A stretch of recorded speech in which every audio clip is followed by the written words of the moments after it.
Big welcome, big welcome, big welcome. Hey, everybody. Hey, are y'all ready? Are you ready? Okay, I hear some yeses. All right, I see some head nods. Okay, I see some head nods. All right, thank you. Well, welcome. Welcome, welcome. Okay, grab your safety goggles because you have tuned in to the Laborer's Lounge. All right, all my loose screws, my rusty nails, my chip blades, and my live wires. Come on in, come on in. All right, and every one of God's people who are metaphorically connected so that you can get some fine tuning on today. All right, I am your spiritually sound podcast creative, and you have excavated your way into the Retooled by Jasmyn platform. All right, we are on episode 1, and it is called Burying the Hatchet. If you have not seen my intro video, it's the one right before now, and it introduces you into this beginning. All right, I have literally, listen, I brought everything. You hear me? Y'all thought I came to play? I have my blueprinting paper. I have my scale. You hear me? It's because we're going to level out some things. Listen, who ain't certified? All right, let that one drop. Listen, we ready over here, okay? Listen, certified, boots on the ground and spiritually, okay? So I'm gonna help y'all get to where I am right now, and where you are is perfect, okay? God is ready, and God is moving. And we're about to glide on through this thing because we're about to bury the hatchet on my story, my testimony, and my journey. Definitely follow along with me, okay? So lace up those bootstraps, okay? Get that hard hat. Place it on that head. Give it a pat, all right? Because we're about to make it one phase at a time, all right? There we go. That's what I thought. That's the energy that I like to see. Okay, so I am Jasmyn Jacobs to be exact. I am 35 years old. I'm from Birmingham, Alabama. This is where the story starts.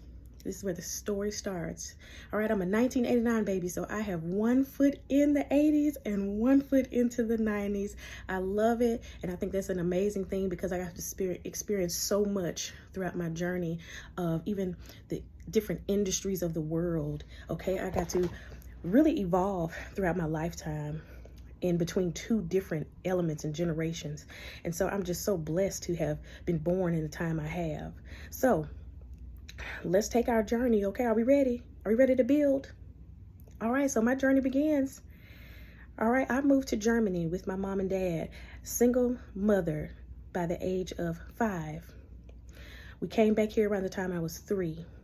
So single mother, living with grandparents, went through elementary school. All of my very, very young years were in Birmingham.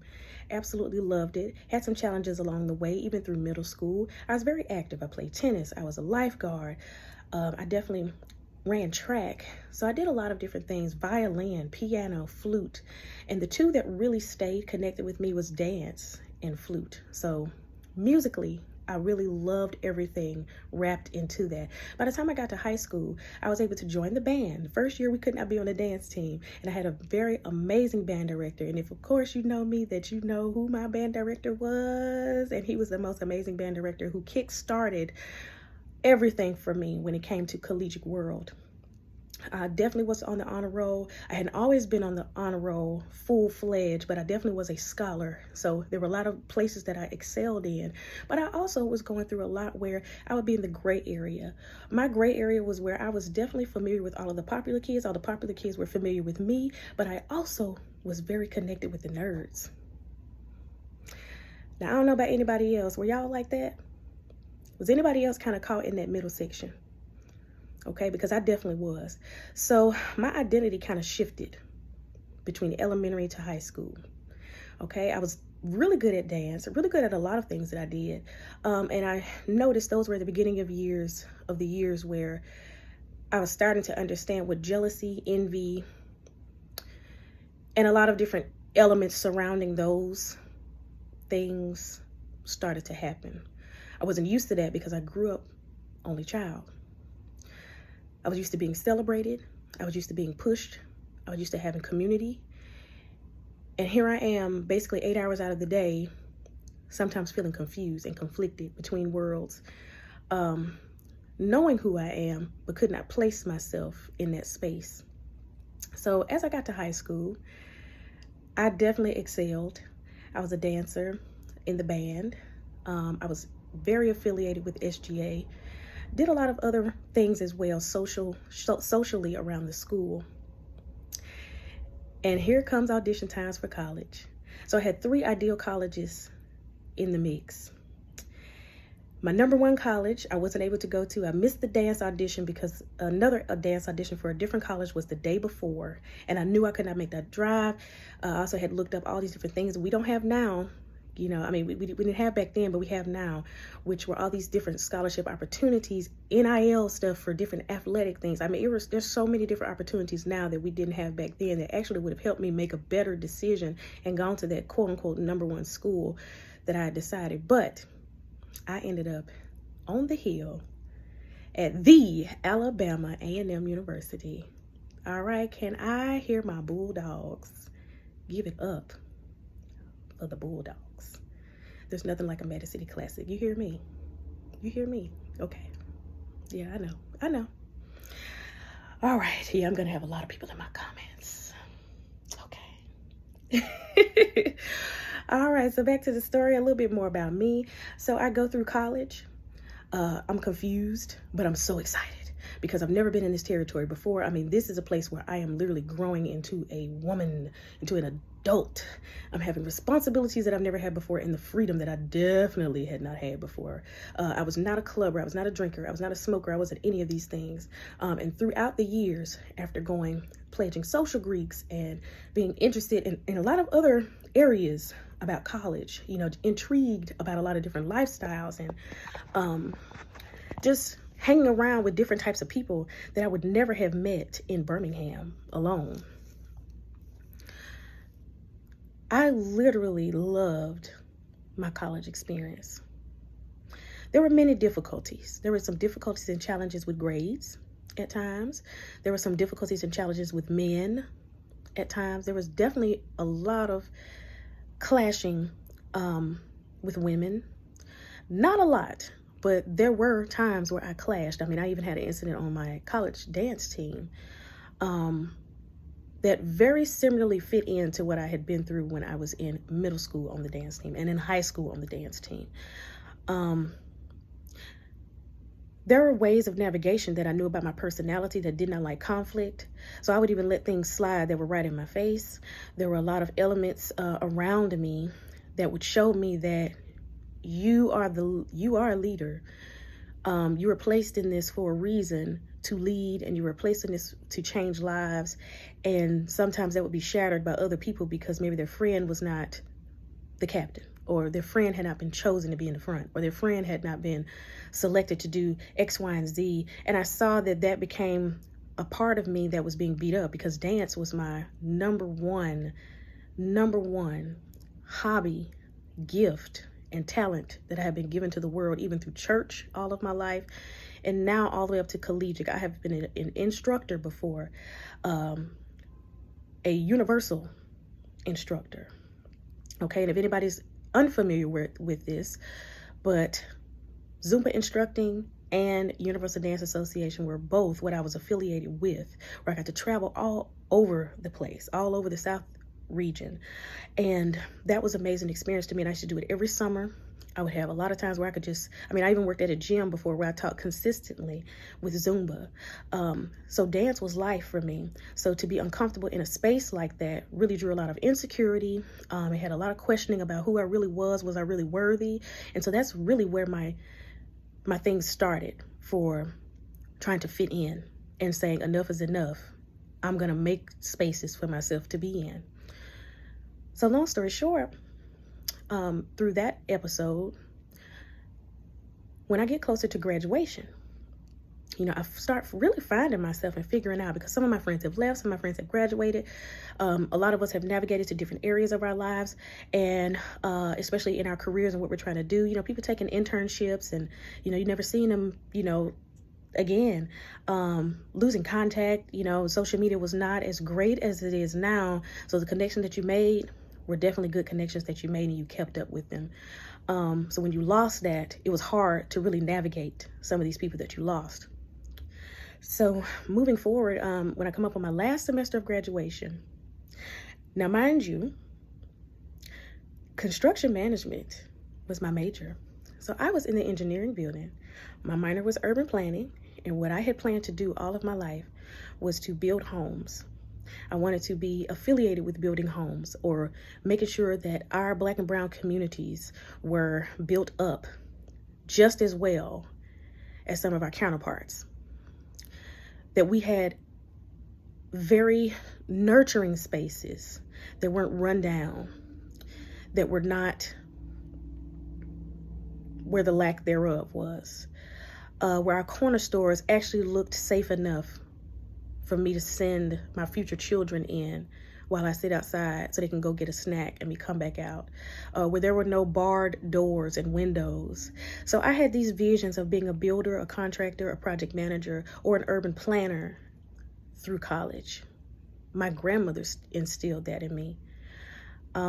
She took me to Parade of Homes, actually around here in Birmingham, Alabama, where in areas, and specifically if you are from Birmingham, Alabama, you know where those areas are across town, where we couldn't even, us walking on the grass was a privilege because we really were never connected to that much of wealth, generational wealth at that. So you can only dream of living there. If you had friends that lived in those areas, you really looked up to them. You really wanted to live their life. And I said I would never want that to be my life. I want to live in the riches of the Lord, but I also want to live in the wealth of my spirit. And I also wanted to live wealthier than what I had grown up in. So I found myself at a roadblock coming from an internship the summer before my last semester in college. Finances got to be a little hard with my roommate at the time. And me being the person that I am, being an only child and always having a B, C, D solution. All the A, B, and C's were, they weren't in the picture. So I had to resort to plan D, which was, let me look for a fast money job. So I went around the city where my college was, and I looked for all these different places where you can get cash right away, which would be restaurant, which would be maybe a bar, nightclub, pool house, and I'm sorry, where you play pool house, I'm not sure what you all may call it, but that's what I call them sometimes. And I noticed that there were a lot of Black businesses that were just not in order. I was afraid to work there because I felt like it would be more of, well, what you gonna do for me? I felt like it was really pushed on just basically the girls, that there was no order in management. As long as these people had girls, that we were gonna be underpaid and, it wasn't gonna help. So I ended up finding this one on the list of places. I ended up finding this one place, and it said entertainment there. It was way out in past the area, of where I lived and my school. And I said, oh, okay, well, let me see what this is. I love to drive. So I was like, I don't mind, hey, this on the outskirts, that's okay, whatever. Maybe it's, like a little lounge or something like that. I get up and it's a warehouse, and I'm like, oh, okay, well, they refurbished it. That's pretty cool. This is going to be big. This is nice. And I knew what area I was in, so I knew it was not a lot of us there. So I walked in, and the first thing I saw was a pole to my left. And to my right, I saw a bar. This was midday. It was probably like 12:30, 1 o'clock, 1:15, something of that sort. And it was fully open. The lights were on, and I knew exactly where I was. Out of desperation, I asked the manager as he ran up to me of excitement, because I probably had been the only brown girl that he had seen in a minute. Hey, how can I help you? So I definitely asked, could I work the bar? So sure enough, I ended up getting the job, and I got great tips. I mean, it was an amazing experience. And I definitely didn't have any complaints. I felt safe. I mean, the place was safe. Security was definitely great. I only worked during the day because I had school at night. So I balanced that, and that's how I was able to take care of myself. Then I fell into more nightlife. That place sparked me. Even though it was a great and supportive place, they supported me even through them knowing that I was a college student. They celebrated me graduating. I still know that that is where some of the roots of what was to come had manifested to its full self. Drinking during the daytime, partying during the daytime, being half naked during the daytime because you're trying to appease who's around you.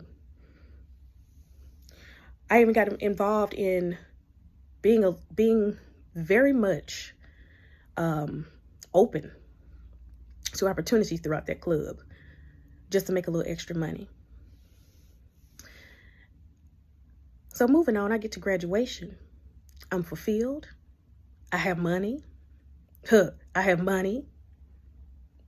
I have money. And then 2 months after that, I land a job in Tampa, Florida. Good old Tampa, Florida. Absolutely. I love Tampa, Florida, and I really miss it. One day I am going to go back there. That's one of my dreams, to move back there. But we'll get there, God willing. So I ended up moving to Tampa, Florida. Had an engineering job. It was amazing. It was definitely amazing. And I definitely will tell you that that was a culture shock in the beginning. But I had a little break-in right before that because I got a chance to audition for an NFL team down there. So I definitely auditioned for the Buccaneers. The week before the official audition was, I did a kind of trial run that they had going on. It was a boot camp.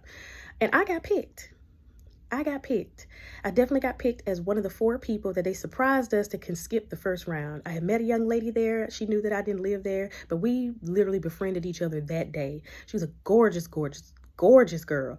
And so we ended up arranging that. And I said, wow, God, look how you work. You know, just me. I drove all the way from Birmingham, Alabama by myself, went through Tallahassee, where I had connections with family in Tallahassee, and that kind of broke up the travel all the way from Birmingham to Tampa, where I can get some rest. And I get all the way down here, and you bless me with someone that is safe, that is very, very nice, and welcomed me to the city of Tampa. So I get to the regular audition, the normal audition, like the big audition. I was so nervous, but I was confident. And I remember going through my first upset in my talent. Now I had many, okay, you need to do better. Very harsh critiques by some of the greats, and in dance. But this was my first beat down where I went in. It was only 2 of us because I skipped the first round, as I said. So it was 4 at a time for that. 2 went on the next round, and then you went on to boot camp. So I had someone that was definitely not my skin tone that was in my group. Very beautiful girl. We practiced for a little bit. I practiced on my own, but we ended up practicing because we knew we were going to be in the same group together. When we got out there, she messed up for about 3 of the 8 counts. I kept going. I kept doing my thing. Lo and behold, we get to, waiting. We waited almost 2 hours for the results, and they picked her, and they didn't pick me. Yeah, y'all hear that? I'm not sure if y'all can hear the sirens right now outside of my window, but I really needed an ambulance because I thought I was going to pass out. I cried. And because I had been in the cycle, even though I thought I broke away from that cycle, but because I had been in the nightlife cycle and I was in a new city, I was exploring, everything was new. I was fresh, beautiful young Black girl in this new city. I decided to get wasted because I needed to cover up my tears, and I needed to cover up the fact that I didn't think that I was good enough. I wasn't light-skinned enough. My hair wasn't curly enough. Maybe my boobs weren't big enough. Maybe my tummy wasn't flat enough.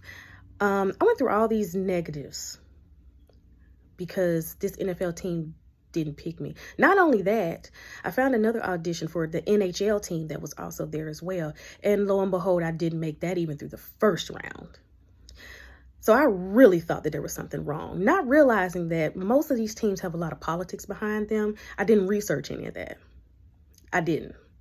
So all I knew was that I felt like I wasn't enough. And what did I do? I drank again. So I went through a spell of drinking one more time. yeah, over that. God saved me, from a lot of situations during that drinking, because I was partying a lot, trying to, mask that in dance, because I'm like, wow, people already talked about me when I was in college, because I ended up being a leader, or I was up for leadership. I actually was placed in leadership and then booted out because someone came back. That was a favorite. And it was very unfair. Then in middle school, same thing. I had people talking about me, because I was so shy, and they felt like I wasn't a good enough leader, but I was like the best on the team, the best person to direct, the best person to teach. So all of it just came back. High school, definitely the same thing. Somebody ended up being co-captain instead of captain. I was the captain, and their best friend was just on the team, and they felt like somebody else should have been. And so I was tormented throughout all of those time frames. Now here I go in collegiate, and you're telling me officially, no, I'm not enough. No, girl, you don't have it, kind of thing. Girl, this ain't your time, okay? But instead of me laughing about it, I chose to drink and to party, get dressed up. During that state of confusion, I definitely fell into almost like that money hungry lifestyle again, where I was like, you know what, well, my job doesn't start till another month from now. So, I have the money I've made, through, the nightlife I had before. And so I'm just gonna act like I got it and find me somebody. So during that time, I met a lot of people. All I had to do was go in the clubs. I mean, Tampa is a place where, it's not like a Birmingham. You're not going to see a lot of celebrities walking around, none of that. Down there, you're going to see people that are big timers, regardless if they're playing sports or if they're just businessmen. And so I ended up meeting a lot of people in that way. Went on dates and trips and all kind of stuff. I was very experienced in that way. And then some person just slid past me with, hey, I know you auditioned for, the NFL team and the NHL. You didn't make it. But I have plenty of friends who work here. And thus began my journey with theme parks. They told me to audition. I said, oh, I know that this has got to be it, because my personality reeks goofy and, all these different types of elements when it comes down to a theme park, because I love theme parks myself. And why not? Why not? I get to the audition, phenomenal. First offer, all of that. I worked for the summer, and then I also worked for Halloween. So while I was there for 2 years, where I went from engineering to theme park work, sometimes, that was the life. But guess what? My greedy self still wanted more, and I jumped right back into the nightlife. So now I have 3 jobs. And guess what? After a full day of working, and then I possibly had my theme park job mid-evening. There were some times of the week where I didn't. I still jumped into the nightlife once again. Now you talking about tired. So by the time I got up, I had a full hangover all the time.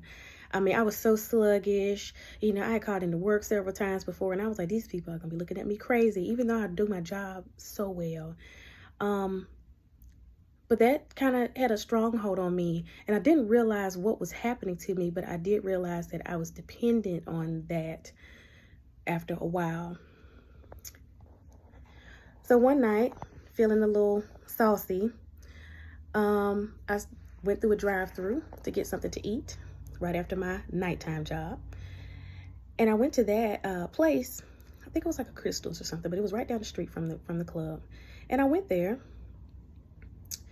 got my food. I was so sleepy, but I was only like 2 minutes away from where I stayed. And I got there, and I parked the car because something just told me to sit. I sat, and what I felt like may have been seconds ended up being a whole hour later. I woke up, and it was like 3 or 4 o'clock in the morning. I said, I done fell asleep. I done fell asleep in these folks' parking lot. So here I am. Instead of just taking my time to get home, I didn't rush, but I just kind of hastily jumped up. I drank as much water that I had in my little water bottle, and I was, just on my way. No cars on the road. I get the water bottle, and I'm like, okay, and I roll down the window trying to get fresh air instead of from the car. And I put my water bottle out the window. I litter, and then the red and blue lights come on. I'm like, oh, okay, all right, they're just gonna get me for littering. Oh my gosh, like, I ain't never got a ticket in my life, ever got a ticket in my life. They've been pulled over, but it's always been rectified. Like, oh, okay, you're on your way to school. Okay, slow down a little bit. Or, something tap on the hand. This time it's for littering. I was like, okay, I'm in a new state and I got an Alabama tag. All right. I'm truthfully saying where I've been. I work at a club. So that gets out late. And in Tampa, it's totally different than my current, location and where I grew up in Birmingham. I mean, that stuff stays open 24 hours sometimes, 4 o'clock, 5 o'clock in the morning. I get walked up on, ma'am, let me see your license and registration. Here we go with this. I said, okay. And I could tell he just had, it's his spirit was just bad. I felt that he really did not care what I had to say. I told him, I was like, this is it. I even had like the heels that I had on at work and everything right there. Here you go. Here it is. I got my little thing that went around my waist, to collect tips and all that kind of stuff. Here it is. And then he told me to step out the car. Now I'm doing a field sobriety test. Not even 5 minutes into that, I'm being put in handcuffs and arrested. First time ever, not even a ticket, but arrested. You're being arrested for a DUI. Thus becomes the first DUI, the first arrest, the first anything that I've ever had on my record. Long story short, I got through that, had a lawyer, everything. So I took classes, paid the money, moved on with my life. There was a relationship I was in that led me, to moving to Atlanta and then also moving to Arkansas. And in that relationship, I just knew that marriage was up. This person had been supporting me. They understood, my situation with my story and the whole DUI situation or whatever. And there was no shame about it. I got through that, but they also held my hand through that as well. When that breakup happened, months down the line, I felt like crap because once again, I'm feeling unworthy. Now, mind you, I still been kind of myself, I felt like, oh, dang, well, the same person that you liked me for is the person that, basically I am that ended up in our demise. Boom, here we go. So out of the wrongs that I had been doing, which were very bad, like emotionally cheating because, I'm not doing anything, being told that I could stay at home, but even me staying at home was not enough because I had nothing to do. I knew nobody up there in Arkansas. There literally was nobody. So when I did end up getting a job, I felt like that conflicted with what the plan was that he had for our lives. So I ventured off into conversing with other people. That is the short version of that. But even in my wrongs, I still knew that I deserved some grace. But you know what? Their breakup was well deserved. And I thank God for it. Because not only did it grow me, but it also showed me some things that we weren't even going to be aligned in the first place. Because I'm a lover of God. I don't just believe in the earth and the spirits and the this and that. I literally believe in God. And so even if we would have gone through any hurdles and gotten over them, at some point in time, the Lord was going to step in and wake me up. And it was not going to align. So I thank God for that person in that season. Wish them well during that time of the breakup. And onward and forward.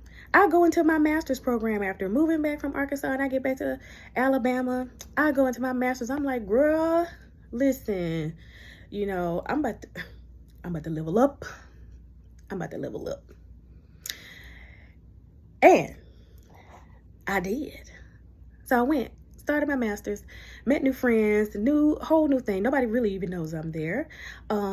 very smaller circle than before, because I definitely was known by a lot of people. I still am known by a lot of people, but back then, you know, with undergrad being so much of a herd of individuals from all over the place, you know, some of those people have left. You know, not a lot of people come right back to the same school for their masters. You know, some people go straight into work, or their lives start because they have children, or they get married, you know, or just other opportunities arise for them, entrepreneurship, things of that sort.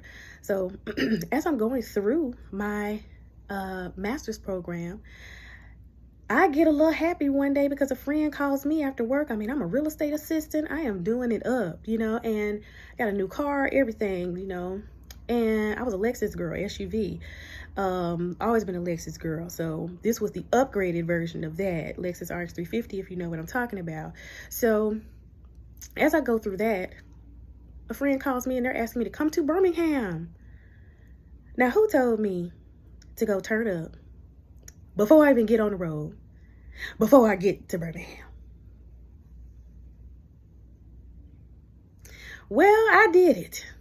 So here I am, excited. I'm getting my outfit together. And you know, it's like the pregame, but duh, Jasmyn, why are you pregaming not in the space that you are going to be partying in?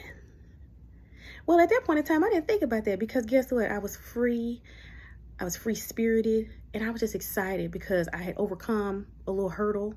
I was back on my feet. I had everything on my own, and I just thought it was a good relief. I've been partying in the city I was in, and why not? Well, anyway, to my knowledge, I was good.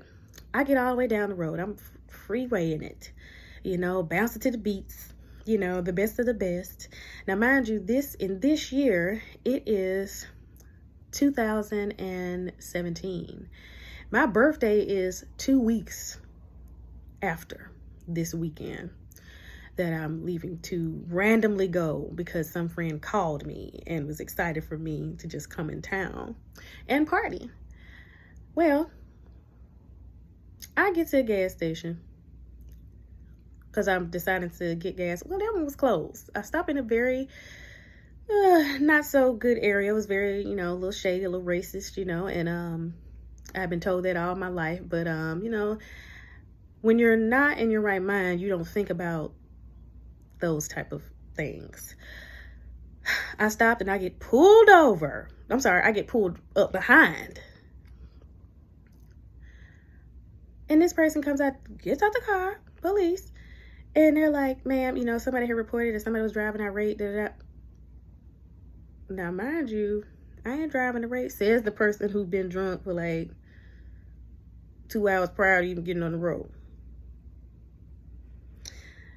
And this ends up me having DUI number 2.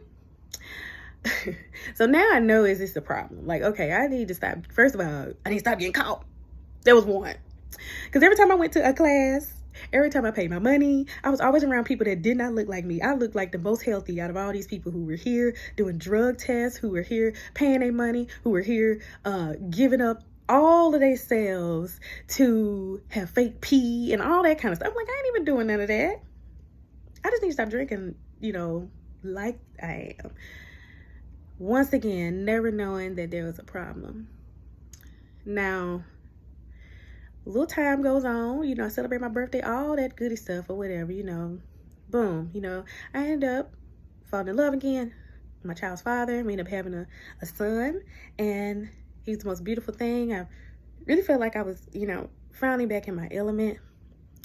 And then, even long story short, from that beautiful relationship that we had during that season, you know, that end up coming to an end some years later.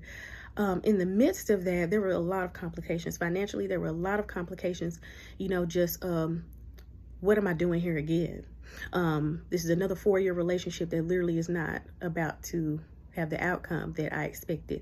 No marriage. We're going to be in this financially stuck place because if my parents are going to keep having to fund everything, you know, I'm going to keep having to fund everything. There are a lot of times that, you know, that there was help, but there was a lot of times of struggle, and it was just a lot, you know, and I just felt like I don't deserve to be in these type of situations again, where now I'm still waiting on somebody, waiting on a man to finally ask me, you know, that I've dedicated time to, and now this time a child has come about of it. Well, little did I know that, I mean, you did get into a relationship with somebody who had been prior to you married, who had children before that, and was not fully separated. And when I had the chance to leave, I should have, because maybe that would have given him time to figure himself out, and that would have given me more time to figure out if that's what I really wanted. So in between that time of relationship, I fell back into some of the depression and anxiety. I did not really know they were called depression and anxiety, but I was definitely drinking way differently. I was definitely having episodes of me speaking vocally, like, I don't know, like, where I'm at right now. Postpartum ended up setting in as well. And one day I decided to get help quietly. Booked an appointment with a church that I went to that shall not be named in that city. Very prominent church too. Went there, booked an appointment to speak with some kind of spiritual advisory that they had there, and I got there with my son. Like I said, this was a discreet thing. I had a midterm test in my master's program later on that day. By this time, it's around 10:30. I waited for 2 hours. Nobody ever showed up. When they finally showed up, they denied me and told me that I could not bring my child, who's in a carrier, who literally doesn't even understand half the language that we're saying, into our meeting. So for somebody who's very fragile, who's trying to stop drinking, and who is also trying to change their life for the better, I think that's the wrong thing to say. After you've made me sit here for 2 hours and wait on you, just to deny me because you needed me by myself. As if my son cannot sit here in his carrier, cooing, drinking on a bottle of milk, watching Color Crew or something. So I snapped. I left out of that church. I went into the parking lot. I cursed God. And I said so many different things that I still cannot remember what I said. But I knew one thing. I was going to get a drink. And that's exactly what I did. I said, you know what? F it. Because if they can't help me, then I definitely know I can't help myself. And as my son is in my car, I'm getting ready to take him to the nursery because I just want to go home and drink. Well, didn't quite make it there because I blacked out after a certain point. Little did I know that I was going to be pulled out of a car that had been crashed, looking back to see that my son was being taken out of his car seat, looking over to the other side and seeing that there's a police officer and a bunch of more police officers with guns drawn telling me to step out of the motherfucking vehicle, and threw me onto the ground, chipped my tooth right in that moment, and arrested me and booked me. And then I ended up having 19 charges. 19. In the midst of a day, I end up having a whole episode on television. Okay? Although any of these other times where I was arrested, I did only spend the night, what they call the drunk tank, to get you sober enough to leave out of there. You can leave on your own recognizance. Nobody has to come get you. You don't have to pay anything right then, whatever. They just added to your fees. This time they did the same thing. By the grace of God, they did not keep me. I only was there for one night. But the looks, the stares, I had never been so embarrassed. And now I have somebody even from DHR that I knew, but I didn't realize that she worked in that department, that went to my school, come to visit me before I got checked out of there. And she just shook her head and looked at me and said, what the Hello Kitty is going on? The look of shame in her face, and I know her right now, she knows who she is, but we haven't really talked like that. We never were best of friends, but it was so funny because a month prior to that, I had seen she, her son, and her boyfriend in the park while me, my child's father, and my son were in the park. And it was just so beautiful. We just passed by each other, chucked it up, and went on. And now I'm seeing her again, but this time I'm seeing her from jail. I'm walking up to the judge and they're reading off everything or whatever. And they're like, wait a minute, do I have the right case? Yeah, that's how it was for me. Yeah. So when I get out of there, I find me a lawyer. And guess what? I don't know why, but every person I called was too high, too this, too that, whatever. And at the last moment when I was about to give up and take about a 2-day break of just finding somebody to help me, because I felt like I was literally dying on the inside. I was recluse. I didn't want to go to class anymore. All my classmates knew about it. Even though they were so supportive, those were the most supportive people that I had, were my people from my master's program. Those people stood beside me even when they didn't even have to utter a word out of their mouth. I'm literally only was comfortable sitting in class with them because they actually told me from our group chat, I don't care what nobody has to say about you. You and that baby come to class. We're going to help you X, Y, and Z.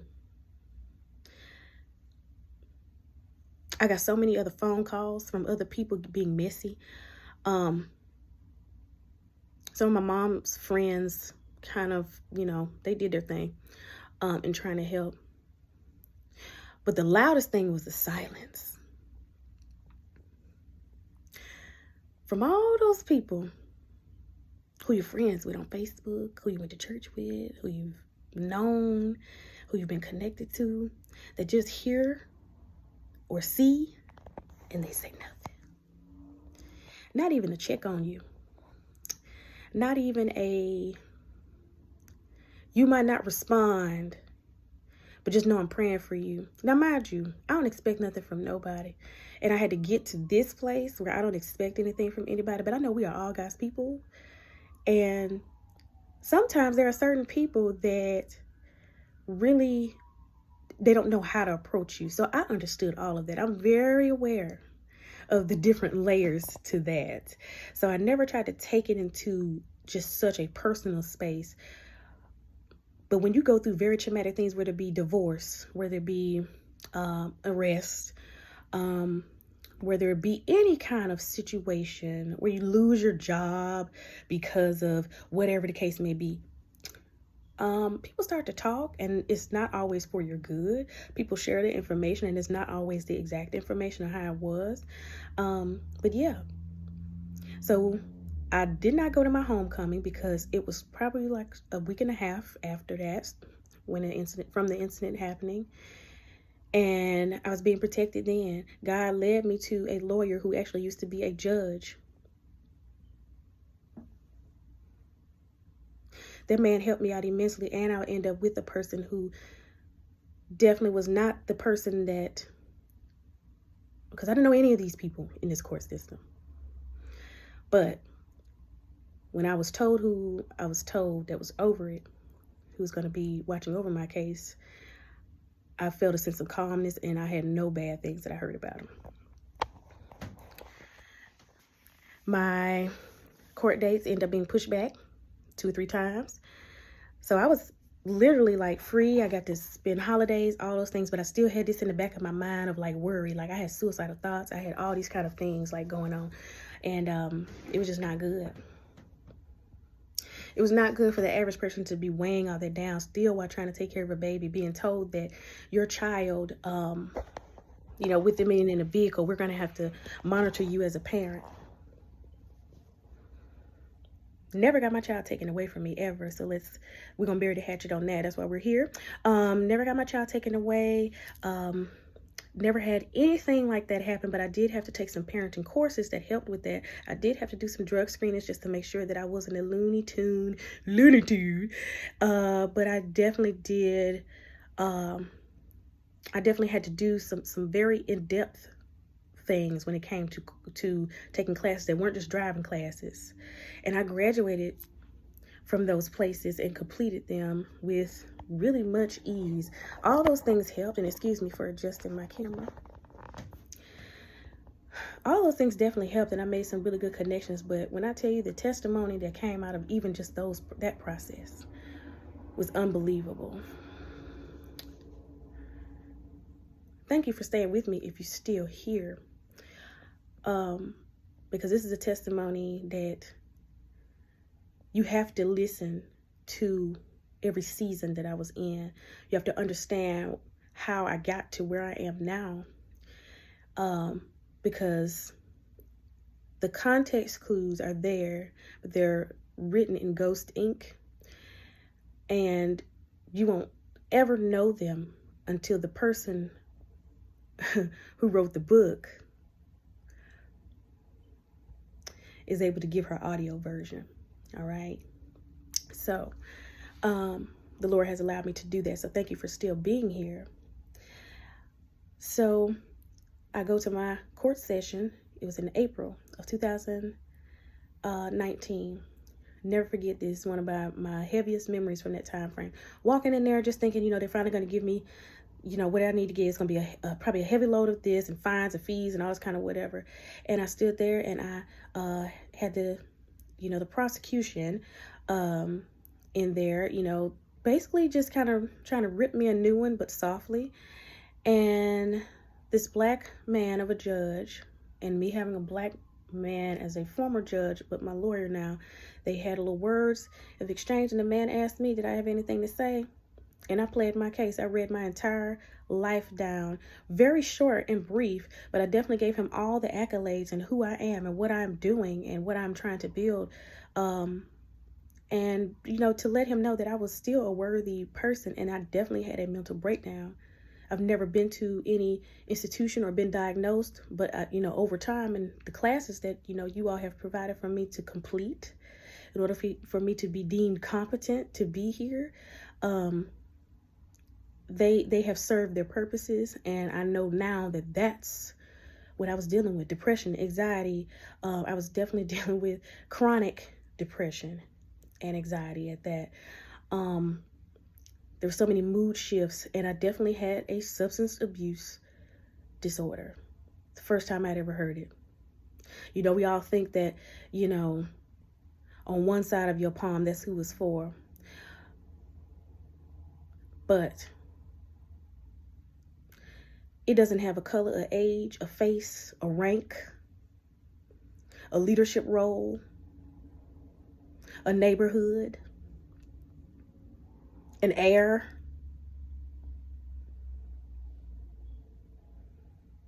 It doesn't matter, because none of this stuff only goes for a certain capacity or a type of person that it could be laid upon. And you have to navigate through that with the proper assistance and the proper help. So since I was willing to be helped, the Lord still allowed and spared me in this moment after sharing all those things with him. The man turned around and he said, okay, so for count one, out of 365 days, I'm going to suspend 365. Count two, 365, I'm going to suspend 365. Count three, my eyes are like this. Because he's reading down all 19 charges. Now, some had fallen off because, some were just where they threw the kitchen at me, this, that, and that, oh, whatever, if you can go look that up too as well, that, where sometimes, the system will pile up things on people, just because they are violations, but they stretch them a little bit more because it can be more that can be gained there. So once he started reading down all of those and suspending basically a year worth of days, he got down to the last two counts. And those two counts only landed me 45 days. Now, mind you, only 45 days. I'm able to say that now comfortably. But that day, I said, wait a minute, did he say 4 or 5 days? Did he say 4 or? No, ma'am, 45. My entire insides exploded. Because first of all, I had never spent more than a night. And here we go. So outside of the courthouse, because I wasn't in a room full of people. I never have been. Anytime I've had any kind of legalities, it's always just been either me and them or maybe a courtroom full of people. Just like how you would go to traffic court and you just, they say, hey, you say, hey, yay, nay, this, that, okay, get up out of here. Kind of thing. This is what you got to do. Boom. Well, there was nobody in there but me and the, all of the people upholding the law. And, bailiff. And the bailiff took me out and just was like, okay, you're not going to be able to leave either. I said, what? Come again? My mom, my son, and my child's father are sitting right outside this courtroom, and you're telling me I'm not going to be able to leave? Like, I can't have any preparation. I can't tell anybody in my advisor. I can't tell anything. I'd have no time to do any of that, like at least 2 days. I mean, I don't mind coming back and turning myself in. I already know my fate. So now I already got to get over that. But now you're telling me I cannot leave. Baby, I am in there with a cute bob, Nicki Minaj, bang, lashes, literally almost like this.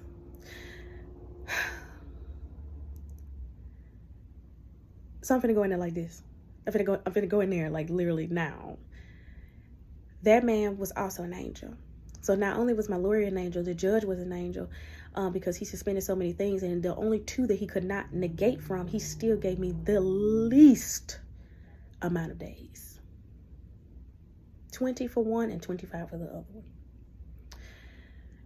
Do you not understand that, you know, with that, if nobody ever understands what it feels like to just have to turn yourself in, you have to leave everybody behind, that's one thing.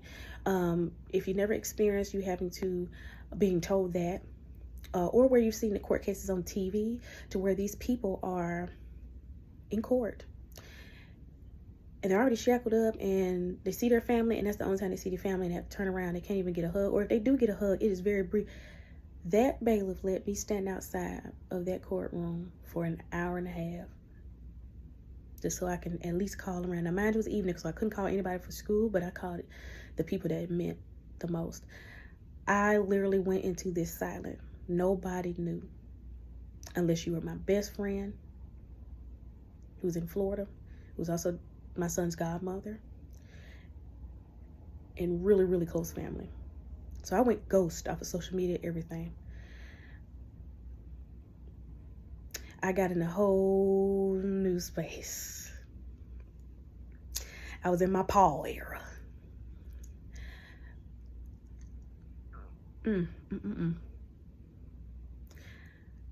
So while I was in there, I met some of the most unique women I've ever met in my life. Now, mind you, there were a lot of things that I could not adjust to in the very beginning. I cried. If you really want to know my experience, we'll expound on that a little bit more at a later date. But on today, I can only tell you from the glory of God and the goodness of God and Him using me as a messenger.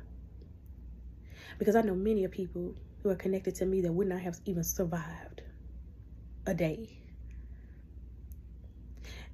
That place was definitely not as rough as I thought it was going to be, given what we see on TV, given what we see, you know, from news clips and this and that and the third. You have some rough ones.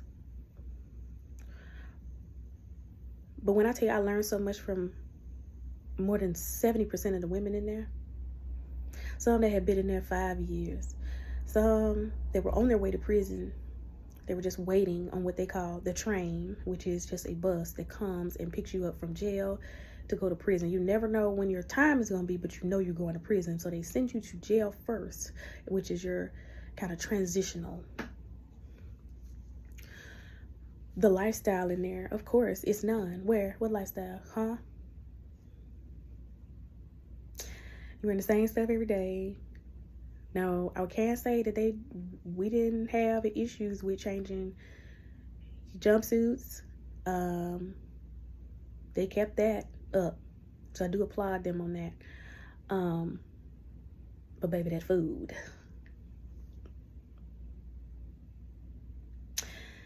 I depended on commissary.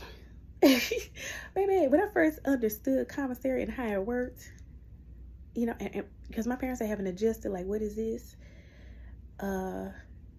This is all speaking Chinese to me on how I'm supposed to do this, what's happening here. I mean, they telling me what to do, and I'm looking at them like, I got a degree, but I don't know what you saying. What are you asking me to do here? Calling out, what time is this, and what time we got to get up and do that, and the yard. What we going out there? What is the yard? Huh? Stump the yard. But there's a shower. Okay. Oh yeah. And mind you, I still have my bang. and my bob and my lashes.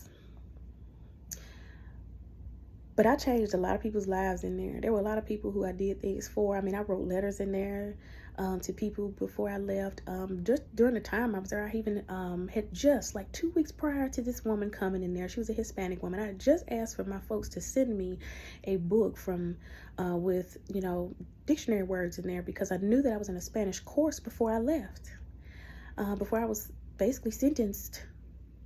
And this lady walks in, and that's all she speaks. So because I had been writing kind of, almost like you were writing sentences, I had been writing and writing, just keeping myself busy every now and then. I had been writing poems, I had been writing so many different things down. This is actually where Retooled by Jasmyn was birthed fully. It was fully birthed in jail. And in the year of 2019. Because you have a lot of time to think, and I also had a lot of time to observe, and that was just through people. That was through incidents. I mean, definitely have been on lockdown several times. I've seen so many fights. I've seen and I've heard like different people's motives, and like I've two people I've met in there died like 2 weeks after they left from overdosing. But I will say I was protected at all times. I never had a gang mentality. There was nobody in there ganging it up. So that's why I say my experience is going to be different than the next person's. Everybody's experience is not the same. But the lady came in, spoke not a bit of English, maybe a little bit, but I was able to literally flip, and I was able to see her write down. I would tell her to write what she was saying in Spanish, because I could make out what words were what, and but I also could hear. So if she would just repeat it and say it slowly, I could help her understand. That woman left probably like 2 more weeks after I first met her, and she was crying, and I was crying because I really knew that I had done something for her while she was in there. Like I said, I wrote letters to people and put them under the pillows because I knew that my time was about to be done, but I really did not share like the exact date that I was leaving. And whenever they found their note, which would be, sometimes people find it a week later or 2 days later, they would just come crying and running to me. And those were just natural things that I would do. I even remember teaching Zumba in jail. When we went outside one day, we didn't have a boom box or nothing like that, but I just step clapped. I mean, the Lord used me in so many different ways, and he allowed me to meet so many different people. They gave me so many resources. One day I am going to show you all, there's a bag that I have that has every bit of my notes, every dream that I had, every level of thought process that I had, every resource that was thrown my way. I even have a Greater World Bible graduation. It's about this big, and they sent it to me in the mail. And guess when they sent it to me? I was out, and it had probably been 2 months after I had been out, and they sent it directly to my apartment. I didn't know really what it was, but it was because every Sunday past that first month, because I was still trying to get adjusted to what was going on, I went to church, but I did not know about their Sunday school, their Bible little program they had in there. And I did every last one of them every week when I got accustomed. Did not know that when I was going to leave there that they sent me a graduation certificate telling me that I completed World Bible College, or World Bible School, whichever one you would like to refer to it as. So I have that as well. I mean, there were many low times of just, oh my gosh, I'm an adult and I'm in here with this foolishness. But then there were a lot of times where just us girls would just get together and just, we were making the most out of it. There was one girl in there that could draw her behind off. She created something. Like I said, I'm gonna show you a whole bag of things that I have. Long story short, when it was my time to go, I actually got called. My name got called in the middle of the night, like 3 o'clock in the morning. Jacobs, back it up. Listen, I had so many books. I had so many, I've been trying to like keep my things compacted so that I knew it at any moment, like whenever my name would be called and my time was up, I could just go and not take too long because they try to rush you out of there. I said, oh, the nerve and the audacity. Can I take my time getting my stuff together? Yeah, it's always backwards up and down. Or with anything that has to do with the prison system or the correctional, it's always backwards somewhere. Anyway, so after I get out of there, I know that, my dad is there, he's able to pick me up, and my family's around, all that, but my dad is taking me straight to a rehab. Is what I had prayed for while I was in there, because I learned about it a little bit deeper in like detail. I prayed for the people that I was leaving. Some of those people had some people that just walked in like 2 days prior. They were still like detoxing off of whatever they were detoxing off of. Some people that had walked in there and somebody had just, as my son says, oofed a family member or a boyfriend because of abuse or rape.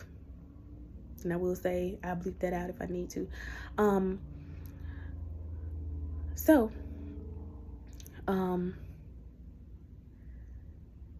I definitely had some good moments. I had some great moments in there, but I definitely felt like Paul. Like there was something unraveling within me.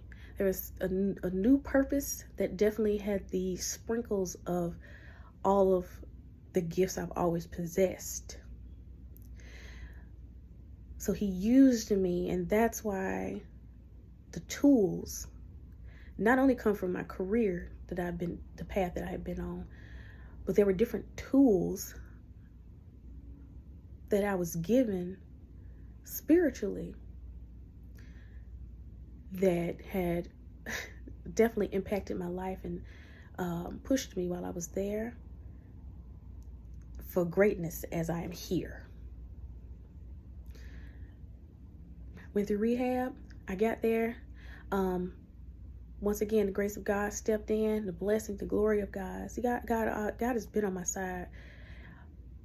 I got a full scholarship to Bradford Health. Full scholarship. That place is expensive if you don't have insurance, or that place is expensive if they don't take your insurance. Full scholarship. Don't ask me how. Still don't know. My family made it happen for me, but there was also something about me that made it happen. I was in there for only 10 days because they kind of scale you from how long you need to, be in there based off of, what is the, kind of what you need. Some people need 30, some people need 60, some people need 90. Well, this was a program where you didn't stay to 7 months, 6 months, that not a lot of those people in there did. I know there are a lot of rehab programs that do provide that. But at this location, a lot of those people were not there for an elongated amount of time. So I was there for 10 days. So it was really, really short for a lot of people to see me kind of in and out of there. But those people were the most beautiful people. Once again, now I have freedom. So I'm able to dress, I'm able to do this and that. My mom didn't pack my clothes. I did not like half the stuff that she packed, but that's a whole nother story. Okay. But, yeah, so mainly, by that time, because baby wig had been off, I had, can I tell y'all that I embraced my natural hair in jail? I embraced my natural hair finally in jail. So when I got to rehab, that was the first time that I discovered from other people telling me, your hair is so beautiful. Like, they were telling me that in jail too. But I never had looked at my curls that way. I didn't even think I had formulated the curl pattern that I needed. But whatever happened in jail, my whole hair texture and everything, it's like it appeared. So when I got to rehab, it was just another form of reassurance. I loved my experience in rehab. If you are one of my rehab girls, I want you to stand up. You hear what I'm saying? I want you to stand up, stand up, stand up. If you are one of my rehab girls, I want you to stand up. Listen, everybody's, once again, it's kind of like jail, or if you want to talk about prison or any kind of incarceration stories. Everybody doesn't have a pretty one. Everybody doesn't have a funny one. Everybody doesn't have this and that. So it's the same thing with rehab. All the programs are different. Everyone has different coursework and curriculum, the different type of help and assistance and aid. They're all on different levels, but I had a great time. I felt like I was at Girl Scouts. There were a lot of times where you went really deep. I mean, I met with a psychologist, a psychiatrist. I had meds. I had never taken meds in my life, but I definitely am here to tell you, if you need them, take them. I was not a medicated child, and in our community, we definitely don't do that. Ugh.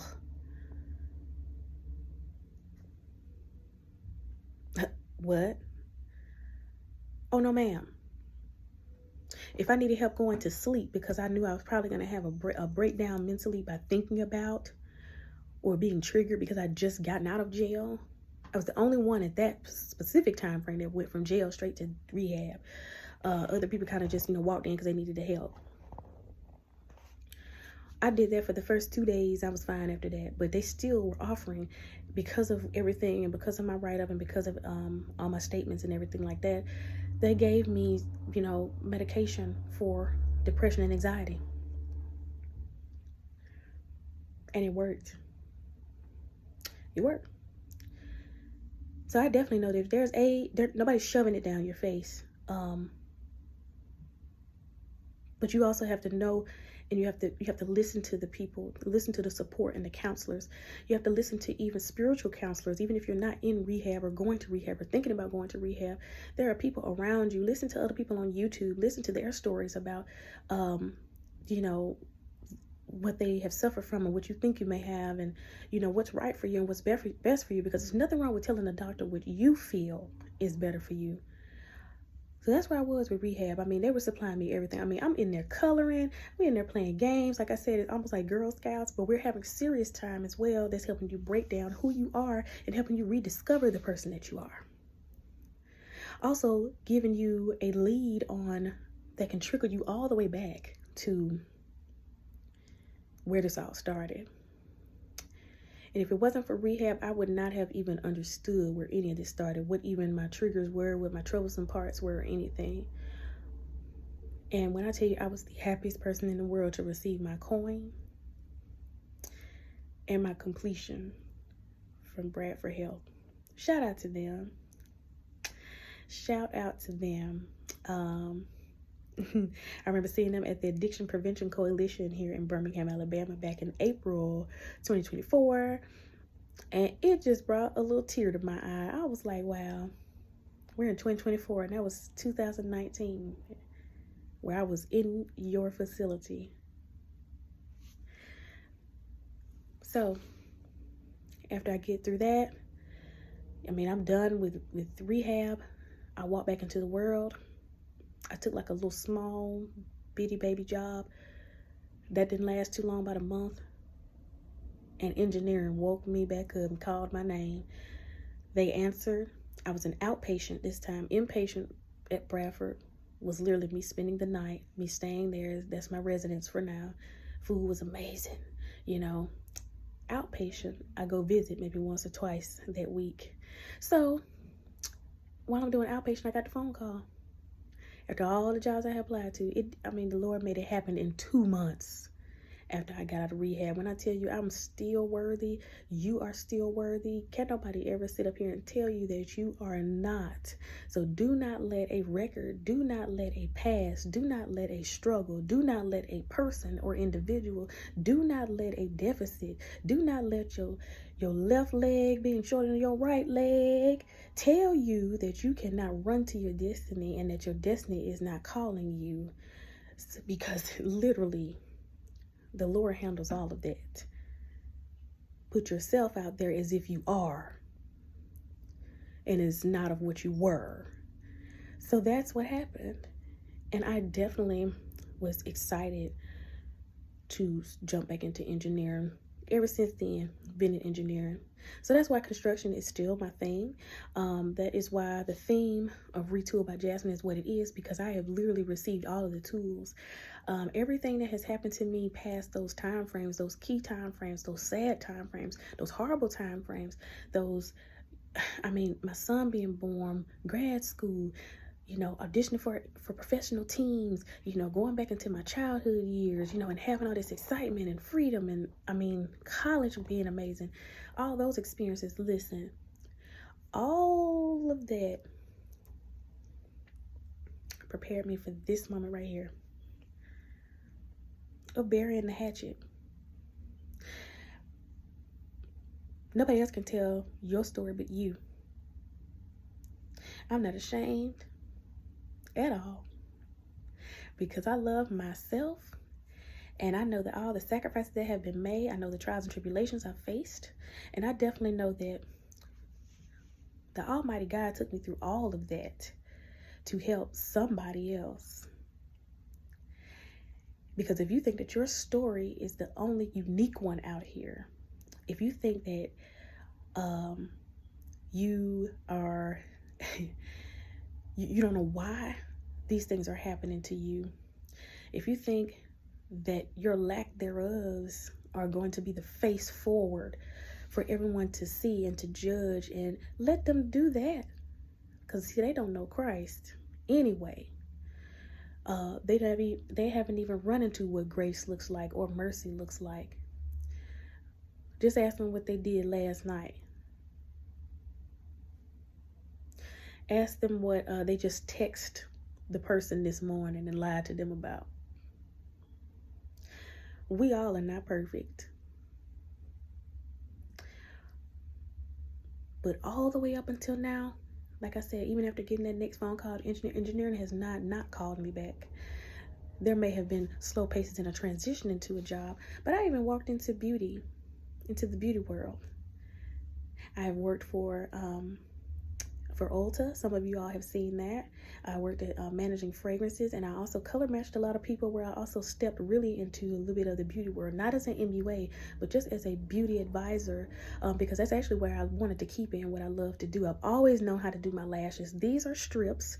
I've always known how to crochet and like really reinvent hairstyles without having to go to the beauty shop. So I'm able to really like tap into DIY beauty, and I'm really able to tap into people's beauty, which also led me from tapping into people's beauty into ministry.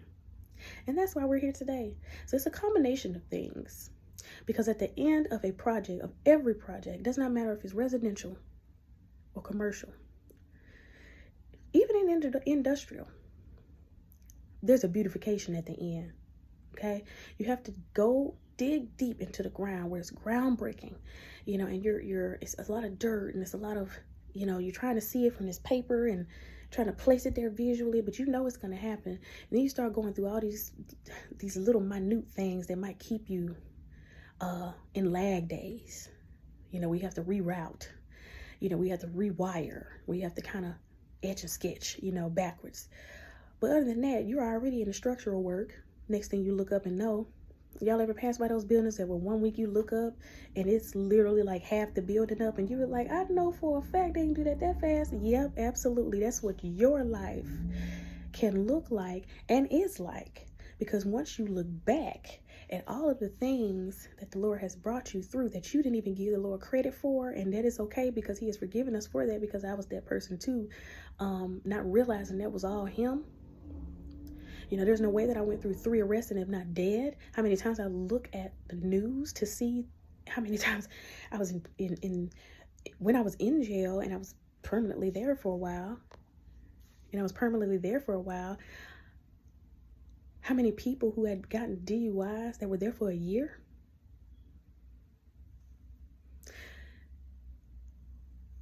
How there were many people that have not been able to go to rehab and pay for it, but I got a scholarship. How many people who have looked for lawyers that have cheated and sniped them and just kind of played off the system because of black or brown, and because there are drugs and alcohol involved, so child care involved. Oh, all the obvious things that they talk about us for. Yeah. Nobody Nobody. They were all like the best people. So everything had worked out to my good, and I still have succeeded. Even after working in beauty, I went over into clinique consulting. Love that. Love that. You know, of course, onward and forward to that. But I'm still in engineering. I'm a PTA mom. I'm very, very, very involved. But ministry called me most of all, out of all of that. And I will be finishing school in a year and a half. I took a pause so that I can start this and really hone in on my entrepreneurship journey, because it's been a long time coming. And I'm so thankful that I'm able to share my story with, I don't have the professional lighting. I don't have this huge camera. Child, you hear stuff in the background, as you can see in my office. But guess what? Like I said, let's be Christian. Okay, look, I came in my rare form, you hear me? Because I knew we were going to get raw. And I felt like I needed to put on my caution earrings. You hear me? Because I needed y'all to proceed with caution. I didn't want you to hold your breath because I wanted you to be organically listening in. But I definitely have proceeded with caution, okay, this entire time. Okay, I brought it onto you very slowly, but also as in depth so you can see the journey and see where I've been. I'm in a corrections ministry. You talking about a play on the devil's plots? Like I said, I'm a ministry student. I work in beauty. I'm still considered for engineering and applicable. I have all my licenses. I have more plans that are coming along the way of where I like to go. I've been in conversation and been networking with people who are also of the recovery community. I'm a strong advocate in that. I volunteer right now in a space to where women that talked about this rehabilitation place right here in the city of Birmingham were going straight to, or they were coming out of and they messed up again. I literally volunteer there and get to speak. I am a visionary. I am a newcomer into entrepreneurship, but listen, this thing is about to skyrocket, and I feel it because God's promises never lie. Do I have to say that again? God's promises never lie. And they don't die. The only shift that you have to make is get in the rebuild and restructure space to where you are willing to pick up a tool, where you are willing to put a hard hat on, where you are willing to get your safety goggles and lace up your bootstraps and excavate your way through all of your traumas, your trials, your indiscretions, okay? Because it's God's way. Just as simple as that. So I hope that you all have been encouraged. I hope that you all have definitely, definitely probably had some eye openers, mouth drops, all those things.